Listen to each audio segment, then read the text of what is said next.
पंछियों के स्वर केवल परिंदों की आपसी संवाद नहीं है, उसमें प्रकृति के अनेक रहस्यों का उद्घाटन होता है। उससे भी कहीं परे बादल, उनके अपने स्वर, पर्जन्यों से संवाद किए हैं हमारे ऋषि मुनियों ने। मेघ को दूत बनाया गया है। आप कल्पना कर सकते हैं कि मेघ जिनकी अपनी कोई सत्ता ही नहीं, जल का एक घनीभूत पुंज, आर्द्रता एकीकृत हुई है, कुछ गीलापनी तो इकट्ठा होकर एक अलग कोई आकार बनाए बैठा है, एक कोई जस्ट सिर्फ मिस्ट, एक कोई मिस्ट, एक फॉग, एक वेटनेस थोड़ी सी कहीं इकट्ठी सी होकर ही तो कोई बादल दिख रहा है। लेकिन वो केवल बादल नहीं है, उसमें जल है और जल के साथ संवाद हुए ऋषियों के। हिमालय नाम नगाधिराज, कालिदास ने संवाद किए, भवभूत ने संवाद किए, ऋषि मुनियों ने बादल से, बयार से, चंद्रिकाओं से, निहारिकाओं से, तारागणों से। केवल चंद्र है। चंद्र हमारे मन का स्वामी है। चंद्र और हमारा मन एक साथ है।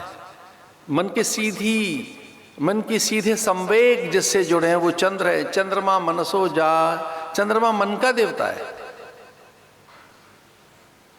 चक्षु सूर्यो अजायत, सूर्य बुद्धि का देवता है। चंद्रमा मनसो जातः, जहां विवेक नहीं है, विचार नहीं है, जिनमें आत्म सत्ता के प्रति चैतन्यता नहीं है, जो निपट जड़ हैं, उन्होंने तो कभी बात नहीं की होगी चंद्रमा से। उन्हें याद भी नहीं आया होगा कि कभी चंद्र से भी संवाद हो सकते हैं, चंदा से भी बातें हो सकती हैं। पर हाँ, भगिनियों को पता है कर्क चतुर्थी के चंद्र से उनके संवाद हो सकते हैं, जिसे वो करवा चौथ कहती है। अष्टमी के चंद्र से, द्वितीया के चंद्र से, तृतीया के चंद्र से, कज्जली तृतीया के समय, कर्क चतुर्थी, करवा चौथ पे चौथ के चांद के साथ, लाभ पंचमी पर पंचमी के चांद के साथ, सूर्य षष्ठी पर भोर में किस ढंग से पूर्वांचल में भारत के किस तरह से वो नाभि पर्यंत जल में खड़ी हैं, वहां की युवतियां, तरुणियां, किशोरियां, बालिकाएं, वृद्धाएं, प्रौढ़ाएं, उन्हें पता है हमें सूरज से बातें करनी है, अर्घ देना है, निराहार रहकर, निर्जल रहकर। पश्चिम के लोग इस पर बड़ा भारी शोध करने लगे हैं कि उस दिन सूर्य षष्ठी से कैसे इस तरीके संवाद हो सकते हैं। वो चकित हैं, वो विस्मित हैं कि किस प्रकार से स्त्री का मन और चंद्र एक साथ जुड़ता है, अथवा स्त्री का मन और सूरज एक साथ जुड़ता है, अथवा पुरुष का भी, माने मनुष्य का। यहाँ स्त्री पुरुष की बात ही नहीं है, हम मनुष्यों का। सूर्य षष्ठी के दिन सूरज से बातें होती हैं उनकी।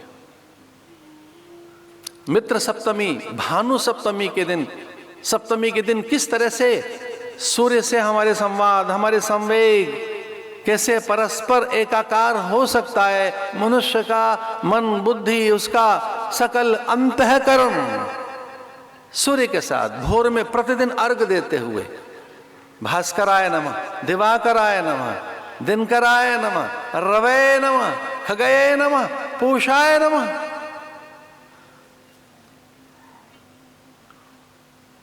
हर दिन सूरज के साथ बातें। एक लोटा भरकर जल उलीचना नहीं है, वो संवाद है, मंत्रों के साथ आह्वान है। भारतीयों का वो एक अनुपम अनुष्ठान है। उजालों को ही नमन नहीं है, केवल प्रकाश का अभिनंदन नहीं है। वो बुद्धि का देवता है, आप में प्रकाश देगा, उजास देगा, आपकी प्रज्ञा और मेधा का जागरण करेगा, ईश्वर तक आपकी बातें पहुंचाएगा। सूरज ईश्वर का नेत्र है। आप जानते हैं सूर्य कौन है? नारायण के नेत्र हैं, वो स्वयं नारायण है, वो नारायण का प्रतिनिधि है। ईश्वर का कोई प्रतिनिधि यहां है? हमारे बीच में तो सूरज है और सूर्य प्रतिनिधि है हमारी बुद्धि का, हमारे अंतःकरण का। प्रतिदिन भारतीय उसे अर्घ देते हैं, वो कहीं भी रहे, किसी भी कोने में विश्व के कहीं भी, उत्तरी ध्रुव पर पहुंच जाएं, दक्षिणी ध्रुव पहुंच जाएं, वो सुदूर अलास्का पहुंच जाएं, विटियर, डेनाली पार्क, एंकरेज और ध्रुव ऊपर उत्तरी ध्रुव पर वो अर्घ देना तो नहीं भूलते, प्रणाम करना तो नहीं भूलते। अष्टमी का चांद, नवमी का, दशमी, एकादशी, द्वादशी, त्रयोदशी, चतुर्दशी, इस प्रकार से पौर्णिमा और अमावस्या हर दिन हमारी सूरज और चंदा के साथ है। हर दिन और रात, हर दिन और रात, दिन और रात अहिर्निश हम इन दोनों के साथ है, सूर्य चंद्र के साथ।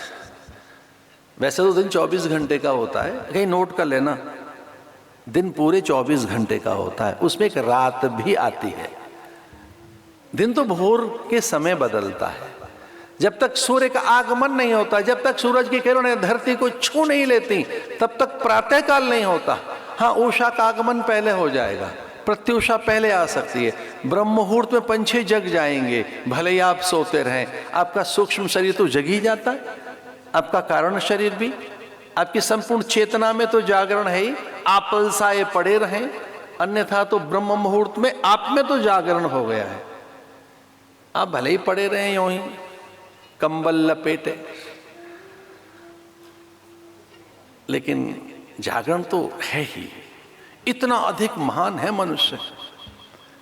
हमने पूर्व काल में संवाद किए तारों से, सूर्य से, आज भी बयार से, धरा से, धरा को छूकर समुद्र वसने देवी पर्वत स्तन मंडले विष्णु पत्नी ऐसा कहकर, नमस्तुभ्यम ऐसा कहकर, पादे स्पर्श क्षमस्व में ऐसा कहकर,